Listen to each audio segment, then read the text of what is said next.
Idol footballer কে? আমার idol footballer Subhashis Bose. সুভাষের সঙ্গে কখনো দেখা হয়েছে? না, দেখার ইচ্ছা আছে। আচ্ছা, ইস্ট বেঙ্গল না মোহনবাগান? মোহনবাগান। বন্ধুরা, এক্সট্রা টাইম বাংলায় আপনাদের স্বাগত। আমি এই মুহূর্তে দাঁড়িয়ে রয়েছি একটি আন্ডার-17 ফুটবলারের সঙ্গে। ওর নাম দীপায়ন গায়েন। নামটি মাথার মধ্যে নিয়ে নিন। কোনো কিছু গ্যারান্টি দেওয়া যায় না, বিশেষ করে ফুটবলের মতো জায়গাতে। আর যেটা মিষ্টি কাল সেটা ঝাল হয়ে যায়। অনেক কুঁড়ি ফুল ফুটে ওঠার আগে ঝরে যায়। সেসব তো অনেক পরের কথা, আমরা সেটা ভাববো কেন? যখন একটা কুঁড়ির পাশে দাঁড়িয়ে আছি বা দেখছি, আমরা ভাববো অবশ্যই সেই কুঁড়ি ফুলে বিকশিত হবে এবং সুবাস ছড়াবে, এবং সেই সুবাসে সুবাসিত হব আমরা অর্থাৎ বাংলার ফুটবল লাভার, ভারতের ফুটবল লাভার। আন্ডার-17 জাতীয় দলে দুজন বাংলার ছেলে সুযোগ পেয়েছে। কজন? দুজন, শুধুমাত্র দুজন।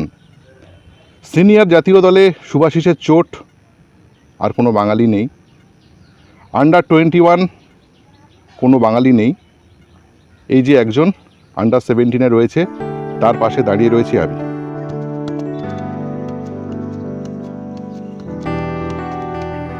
আমি কিন্তু গর্বিত নই, আমি হতাশ। কেননা যে বাংলা একসময় মূল 11 জন দ্বিতীয় দলে, যে 22 জনের দলে 16-17 জন বাংলার ফুটবলার থাকতো, হতাশ হওয়াই স্বাভাবিক। ঠিক আছে, দীপায়ন আমাদের সবেদন নীলমণি। সেই দীপায়ন ক্যানিং থেকে আসে। ওর বাবা সেলসম্যানের কাজ করে।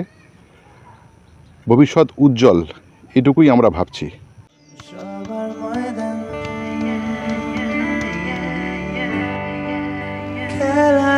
এই দীপায়নের সঙ্গে আমরা আলাপ করাবো আপনাদের।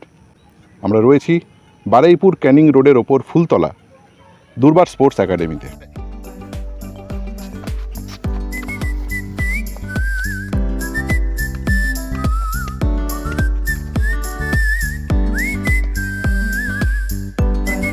দুজন বাঙালি প্লেয়ার সুযোগ পেয়ে, তার মধ্যে একজন তুমি জানো যে বাঙালি প্লেয়াররা জাতীয় দলে এই মুহূর্তে সুযোগ পায় না? তোমার হাতে কত কঠিন দায়িত্ব তোমার ঘাড়ে, তুমি জানো কি সেটা?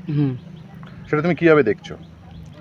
আমি ট্রায়ালে গিয়ে দেখলাম যে অনেকই খারাপ অবস্থা এই বাঙালি প্লেয়ারদের।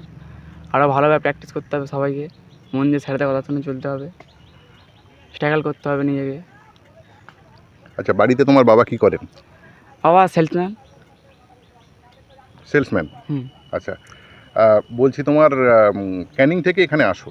হ্যাঁ। তাই তো? কতদিন আছো তুমি দুর্বারে? আমি আগে দুর্বার প্র্যাকটিস করতাম হচ্ছে 2020 থেকে, এই 23 থেকে। তারপরে বেঙ্গল খেললাম, দুর্বার থেকে খেলেছি বেঙ্গলটা। তারপরে এসে অ্যাডামাসে গেছি। অ্যাডামাস থেকে ইন্ডিয়া টিমে ট্রায়াল হলো, সিলেকশন হয়েছি। ওই উড়িষ্যা থেকে ফের ট্রায়াল দিলাম, দিয়ে তারপরে সিলেকশন হয়েছি। এখন তুমি অ্যাডামাসে আছো? হ্যাঁ। মানে ওখানে পড়াশোনা করছো, প্র্যাকটিস করছো? হ্যাঁ, পড়াশোনা করছি না, প্র্যাকটিস করছো। তোমার বক্তব্য যে তোমার আইডল ফুটবলার কে? আমার আইডল ফুটবলার সুভাষিস বোস। সুভাষের সঙ্গে কখনো দেখা হয়েছে? না, দেখার ইচ্ছা আছে। দেখা হলে কি বলবে? কিছু বলার নেই, ওনার মতন ফলো করি, অনেকটা খেলার চেষ্টা করি ওনার মধ্যে। আচ্ছা, ইস্ট বেঙ্গল না মোহনবাগান? মোহনবাগান। মোহনবাগানের জার্সি গায়ে দিতে চাও? ইচ্ছা আছে, ইন্ডিয়াটা খেলবো ভালো করে, চেষ্টা আছি ফার্স্ট টিমে ঢোকায়, তারপরে মোহনবাগান খেলবো। আচ্ছা, ফুটবল ছাড়া আসল কাজ কি তোমার? ফুটবল ছাড়া আসল কাজ বলতে ফুটবল নেই, সারাক্ষণ আছি। মানে ফুটবল ছাড়া কোনো আসল কাজ নেই? ফুটবলটা আসল কাজ? ফুটবলটা আসল কাজ। এবং কথা হচ্ছে, কতক্ষণ প্র্যাকটিস করো? প্র্যাকটিসের পরেও কি প্র্যাকটিস করো? না, যেদিনকে পাওয়ার প্র্যাকটিস হয় সেদিনকে বাড়িতে রেস্ট নিই, আর যেদিনকে ছুটি থাকে, মানে প্র্যাকটিস ছুটি থাকে, সেদিনকে মাঠে একটু ওয়ার্ম আপ করি হালকা। অন্যদিন দুর্বারেও আসি, ছুটি থাকলে দুর্বারে চলে আসি। আলিদা, এই দীপায়ন ও ফুটবলার হিসেবে কেমন এবং কি করতে পারে একটু তুমি যদি বলো। দীপায়ন ফুটবলার হিসেবে ওর যখন প্রথমে আসে, ওর একটাই জিনিস ছিল, অপোনেন্টকে মানে হার স্বীকার করবো না, কিলার ইনস্টিংক্ট যেটা বলে ফুটবলের। আর অপোনেন্ট মানে স্ট্রাইকারকে, ফরওয়ার্ডকে ও কোনো কারণে বিট করে আসতে দিত না। এটা ডিফেন্ডারের একটা মানে, যেটা আমরা সব কোচেরাই বলি, যেটা সবার কাছে থাকে না। এটা একটা ওর গুণ, এক্সট্রাঅর্ডিনারি পাওয়া। যদি কেউ ওকে বিট করে চলে আসে বা কোনোভাবে বিট হয়ে যায়, ও সেকেন্ডবার ও প্রতিজ্ঞা করে যে আমি আর সেকেন্ডবার যেন ও আমার কাছ থেকে না যায়। রিকভারি স্পিডও খুব ভালো। হ্যাঁ, রিকভারি স্পিড ভালো। আর হেড ভালো, হাইট ভালো। ডিফেন্ডিংয়ের মূল পার্ট যেগুলো আমি চেষ্টা করেছি, কত ডিস্টেন্সে দাঁড়ানো, কীভাবে কভার করতে হয়, এগুলো চেষ্টা করেছি গাইডেন্স দেওয়ার। আর ওর বেসিক যেটা, ওর একটা মারাত্মক একটা কিলার ইনস্টিংক্ট আছে। মাঠে ও 1 ইঞ্চি জমি অপোনেন্টকে ছাড়ে না, একদম 1 ইঞ্চি ছাড়ে না। শেষ পর্যন্ত ওরা পুরো শেষ রক্তবিন্দু পর্যন্ত ও মাঠে দিয়ে দেয়, যতক্ষণ অপোনেন্টকে ও মানে বসে আনতে পারছে। যদি ভালো লাগলে অবশ্যই লাইক শেয়ার করবেন, সকলের মধ্যে ছড়িয়ে দেবেন। আবার দেখা হবে আপনাদের সঙ্গে এক্সট্রা টাইম বাংলাতে। নমস্কার, সঙ্গে থাকার জন্য ধন্যবাদ। extra time.